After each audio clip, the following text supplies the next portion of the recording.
Ok. Bonjour à tous ou bonjour à tous, voilà, c'est comme vous voulez. Toujours en MRUV, on va refaire deux exercices ici pour encore vous entraîner et bien vous familiariser avec les formules et les résolutions de problèmes. Alors, on est toujours donc en MRUV, donc mouvement rectiligne uniforme qui varie, donc soit qui accélère, soit qui décélère. Donc, on va faire deux exercices, d'accord? Donc, la vidéo ne comportera que deux exercices. Je vais les écrire, je vais vous les énoncer et vous allez essayer de, avec les données, résoudre l'exercice. Donc, vous pouvez mettre la vidéo en pause et puis après, on corrigera tous ensemble. Ok, bon, on va démarrer par le premier exercice. Quelle est l'accélération d'une balle de fusil sortant du canon, donc voilà, elle sort du canon du fusil, à une vitesse de 1500 km/h. Donc, qu'est-ce que ça veut dire? Ça veut dire qu'en soi, notre balle dans le canon, elle est à vitesse nulle, donc elle est à vitesse 0. Et donc, quand elle sort du canon, elle a une vitesse de 1500 km/h. Qu'est-ce que ça veut nous dire? Ça veut nous dire que le delta de vitesse, donc la variation de vitesse, elle est de 1500 km/h. Ce qui nous fait à peu près en mètres secondes. Donc, vous divisez par 3,6 avec votre calculatrice, voilà. Ce qui vous fait 416,67 mètres par seconde. Voilà. Ok, et on nous dit que la longueur de ce canon, donc dans l'énoncé, la longueur utile de ce canon est de 80 cm. Donc on a que delta de x, c'est 80 cm. Retranscrit en mètres, il faut toujours retranscrire en mètres, ce qui nous fait 0,8 mètres. Voilà, alors ça c'est les données. Maintenant je vous invite à essayer tout seul ce calcul et à me trouver l'accélération, voilà, de la balle de fusil. Et donc moi ce que je veux c'est l'accélération. Ok. On a d'autres trucs. Voilà. Bon, passons à la résolution.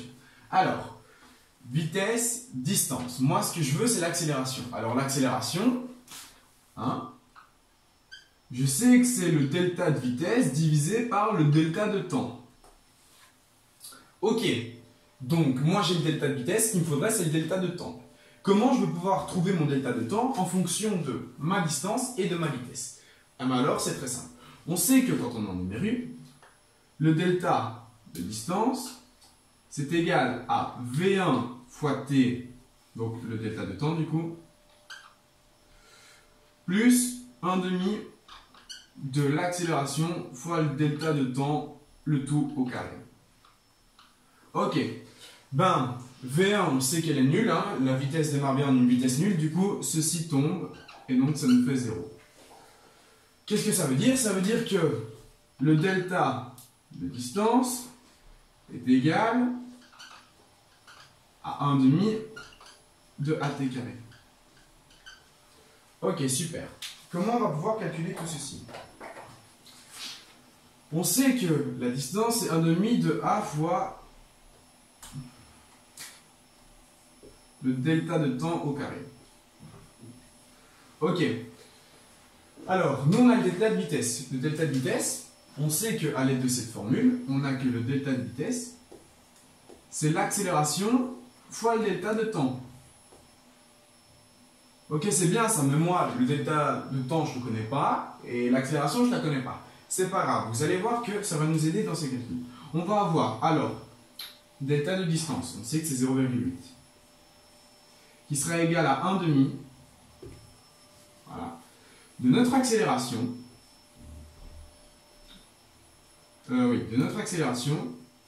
fois le delta de temps, le tout fois le delta de temps.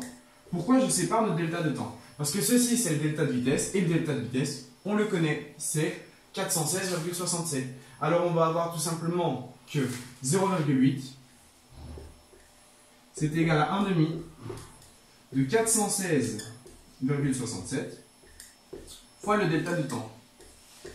Ce qui nous donne par calcul, donc un delta de temps. Alors comment faire ce calcul? C'est très simple. Il vous suffit de, dans un premier temps, passer le 1/2 de l'autre côté qui devient x2, puis vous divisez par 416. Donc on a 1,6 divisé par 416, ce qui nous fait un résultat très petit, qui n'est autre qu'égal à, et donc je vais utiliser une notation scientifique, 3,84 fois 10 moins 3 secondes. Donc on a un temps qui est très petit, voilà, donc c'est vraiment 3 millièmes de seconde. Hein, et donc quand on y pense, c'est logique, car le canon est extrêmement petit, il ne fait que 80 cm, voilà. Tandis que la vitesse, elle, est énorme, et donc logiquement, on a un temps qui va être très court. Voilà. Donc on a trouvé le temps. On a trouvé le temps, on a le delta de vitesse, et moi j'aimerais bien l'accélération. Et bien c'est très simple. L'accélération, qu'est-ce que c'est? C'est tout simplement le delta de vitesse, donc 416,67, divisé par le delta de temps, donc 3,84 fois 10-3, ce qui nous fait à peu près... Oh putain, ça m'énerve. J'ai plus d'encre. Bon, ce qui nous fait à peu près une accélération de 108 507 mètres par seconde au carré.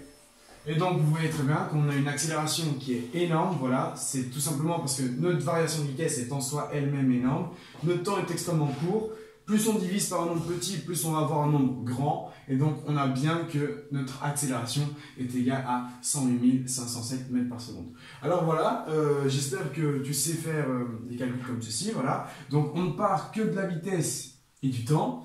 Et donc avec ça, avec ces deux formules-ci, voilà, non, c'est trois formules, mais bon, hop là que je vais mettre ici, on obtient tout simplement notre temps en décomposant notre distance. On isole le temps en passant tout de l'autre côté, on a que notre temps, on a cette valeur-ci.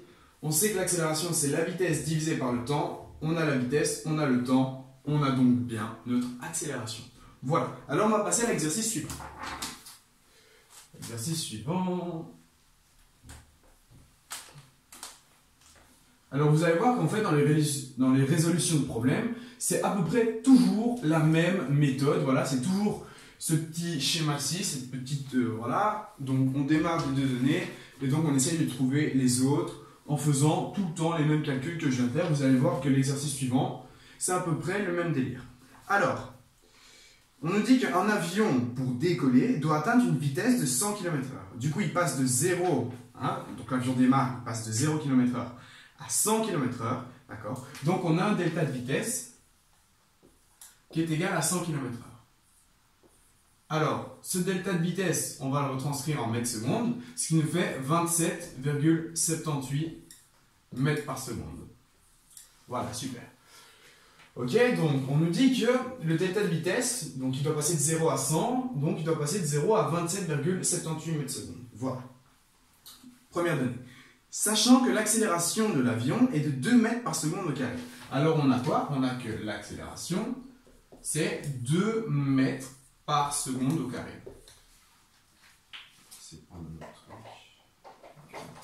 Ok, donc l'accélération c'est 2 mètres par seconde au carré et que la piste de décollage est longue de 150 mètres.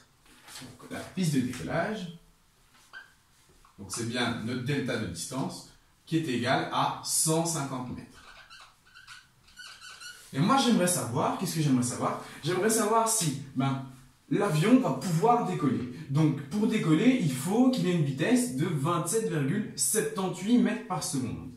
Et donc on a l'accélération qui est égale à 2 mètres par seconde au carré.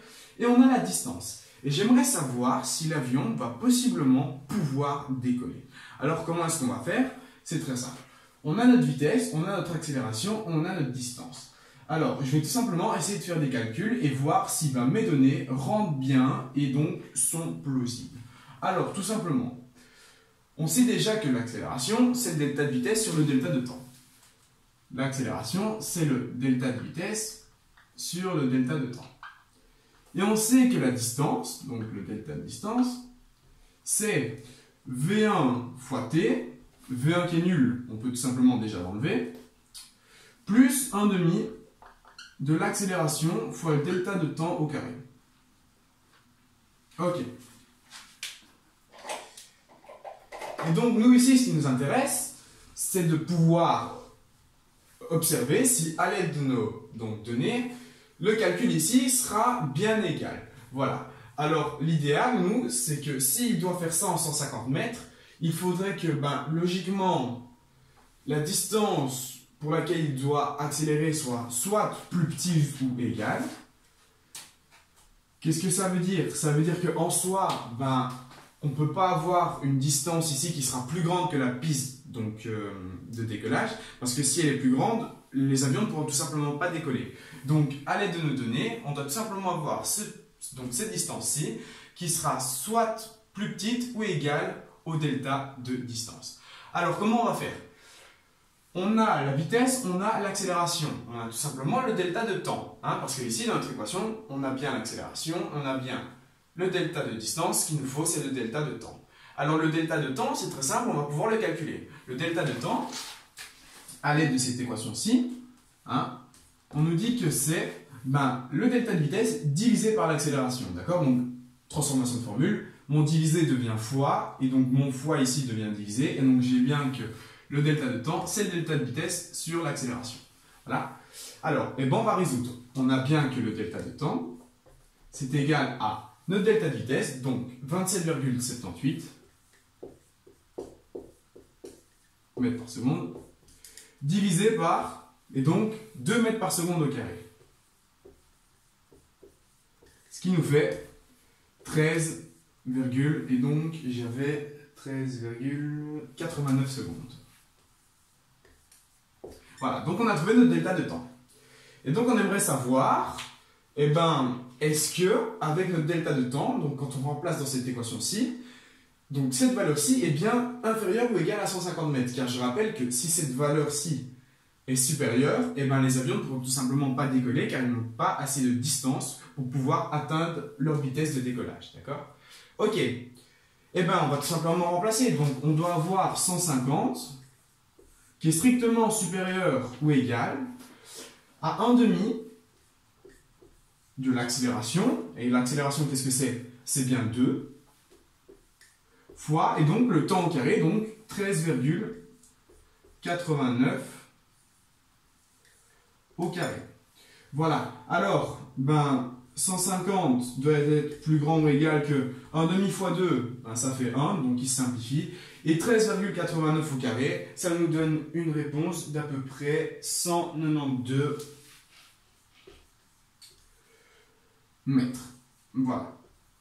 À peu près, donc par calcul, la valeur de ceci approche les 192 mètres. Donc il y a des virgules, mais on n'a pas besoin de les écrire ici. Pourquoi on n'a pas besoin de les écrire? Parce qu'on voit très bien que 150 mètres est en soi inférieur à 192 mètres, d'accord? Et donc qu'est-ce que ça veut dire? Ça veut dire que sur 50 mètres, s'ils ont une accélération de 2 mètres par seconde au carré, ils n'atteindront pas leur vitesse de décollage et donc ne pourront pas décoller.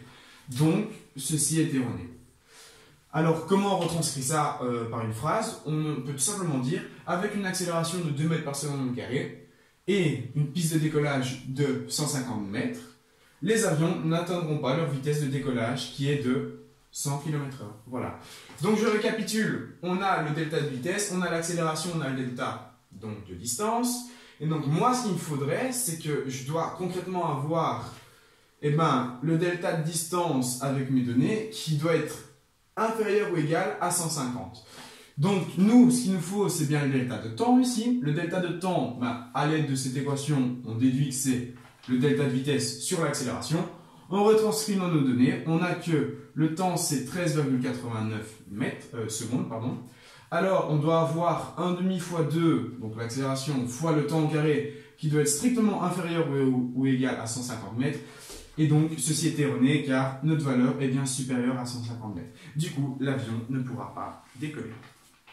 Voilà. Alors, j'espère que c'est compris, que vous avez bien compris. Donc, on doit toujours retranscrire les vitesses en mètres par seconde. L'accélération est déjà en mètres par seconde, c'est nickel. La distance, elle est en mètres. Et donc, on doit essayer d'avoir tous ces calculs-ci. Voilà. Donc, j'espère que tu as bien compris ici le plus petit ou égal, d'accord? Donc on doit tout simplement avoir nos données qui doivent être inférieures à 150 mètres, car si c'est supérieur, l'avion sort de la piste de décollage et donc ne peut pas décoller. Voilà. Je vous remercie de votre attention et je vous dis à bientôt pour une prochaine vidéo encore sur le MRUV. Au revoir.